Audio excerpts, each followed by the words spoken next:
Okay, so now we're going to talk about how to get the most out of this course. First of all, if you really want to get the most out of this course, I highly recommend going through it at least twice. The first time around, just go with the flow. If you don't understand everything, just keep going and take in whatever you can with the knowledge that you will be watching it again soon. And the second time around, go through it again, and in all likelihood, it will all make a lot more sense. If there are still things that don't make complete sense, then I recommend reading up on them in Ableton's manual.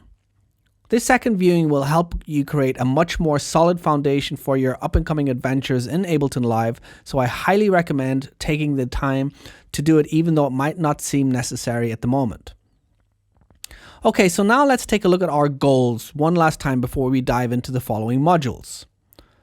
The main overall goal of this course is that we want to create a solid foundation in Ableton Live in order to compose and produce our own music.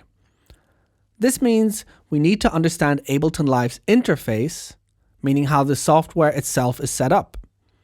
Then we need to learn how to use the basic tools Live has to offer. And finally, we need to internalize an initial workflow, which is reflected in the modules in order to get from idea to final production. Like I just said, this course is to get you up and running with a solid foundation from which you can then proceed in a multitude of directions. It is not about learning every single thing Ableton Live has to offer. Once you have a solid foundation, you can easily seek out specific tutorials to help you expand this initial skill set.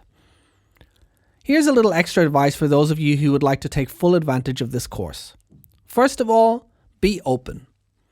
Even though you may have heard some of the things before that I will talk about in the up-and-coming tutorials, just remain open as you may miss an important twist on a topic that you have not yet heard before. And second, practice, practice, practice. As the old saying goes, practice makes perfect. To that end, I've provided little exercises at the end of each tutorial to help guide your practice sessions.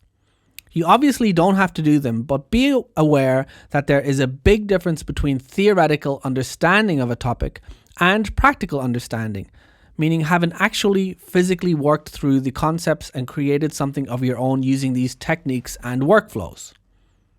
Third, be playful. Just don't take this all too seriously. Make sure to keep a playful attitude whilst working through this material and just have fun. Fourth, be patient. As much as you would probably like to ingest this whole course within a day or two, take your time and be patient. Composing and producing music is not something you can learn and master in a week or two. It is infinitely deep. The more you learn, the more you realize there is to learn. So make sure you give yourself the time to learn the basics this course focuses on properly in order to have a strong foundation from which you can continue your studies in the future. And last but not least, trust in your gift. If you close your eyes and look within, there is a feeling inside you that knows you have what it takes to do this. Otherwise, you wouldn't be here. That's your gift. Trust in it, and it will guide you all the way. As I do not offer official support as part of this course, here are a few places you can get help online. The Ableton Live website, Ableton forums, the Ableton Reddit threads, and obviously YouTube and Google. I hope this helps, and I shall see you in the next video.